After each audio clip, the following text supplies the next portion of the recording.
ایک اور بہت بڑی نیوز آ رہی ہے کہ کل راولپنڈی میں جو ٹرانسپورٹرز کی جانب سے ہڑتال کا اعلان کیا گیا ہے، ٹھیک ہے،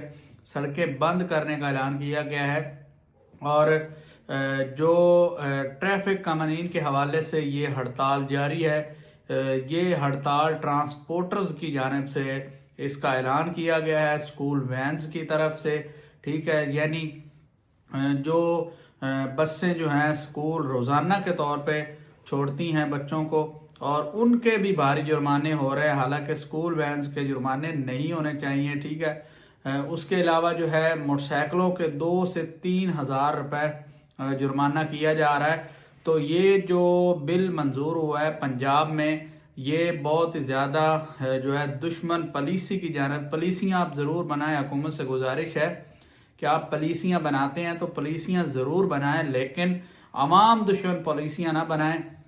جس سے ایک عام آدمی کو، ایک عام شہری کو زیادہ سے زیادہ نقصان ہوتا ہے۔ مہنگائی کی آپ بات کر لیں تو مہنگائی جس عروج پہ ہے، لوگوں کا گزارا، پیٹ پالنا بہت مشکل ہو رہا ہے، لیکن اس دوران اگر ایک دیہڑی دار ہے، عام شخص ہے، جب وہ کام پہ جاتا ہے تو ظاہری بات ہے موٹر سائیکل پہ جائے گا، اور ایک مزدور کی جو دیہڑی ہے 1000 روپے ہے، اس 1000 میں اس نے پیٹرول بھی ڈلوانا ہے، آ کے شام کو کھانا بھی کھانا ہے، اور اسی 1000 میں سے صبح ناشتہ کر کے بھی جانا ہے۔ اگر آپ اس کا 1000 روپے چلان کر دیتے ہیں یا پھر 2000 سے 3000 کر دیتے ہیں، تو ظاہری بات ہے نہ اس کے پاس ہوگا، اگر وہ چلان بھرے گا بھی تو 2-3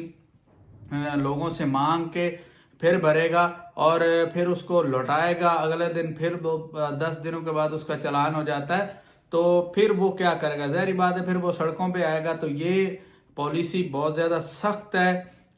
حکومت کو چاہیے کہ اس پہ نظر ثانی کرے، اور جب تک یہ نظر ثانی نہیں ہوگی اس طرح کے چھوٹے موٹے معاملات اٹھتے رہیں گے اور لوگ سڑکوں پہ ہوں گے۔ تو ایف آئی آرز کے حوالے سے بھی ایف آئی آرز بھی بہت زیادہ ہوئی ہیں اور ابھی تک ہو رہی ہیں۔ تو کل جو ہڑتال ہے راولپنڈی میں وہ ٹرانسپورٹرز کی جانب سے ہے، اور ایک اور کال بھی دی ہوئی ہے تاجروں نے ملک بھر میں پہیہ جام کی، ٹھیک ہے، یعنی وہ پہیہ نہیں چلنے دیں گے۔ تو حالات بہت کشیدہ ہیں، تو آپ نے اپنی سیفٹی کرنی ہے، سیف رہنا ہے، آپ نے انتشاری چیزوں میں نہیں پڑنا، ٹھیک ہے، مذمت کا جو ہے آپ کا حق ہے، لیکن انتشار کی طرف نہیں جانا، پبلک پراپرٹی کو آپ نے نہیں چھیڑنا،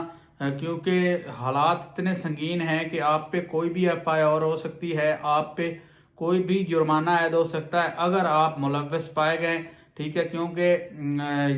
جتنی بھی چیزیں ہیں اگر والدین دیکھ رہے ہیں تو اپنے بچوں کو روکیں، ایسی ایکٹیویٹی میں ہرگز نہ پڑے۔ تو امید ہے آپ کو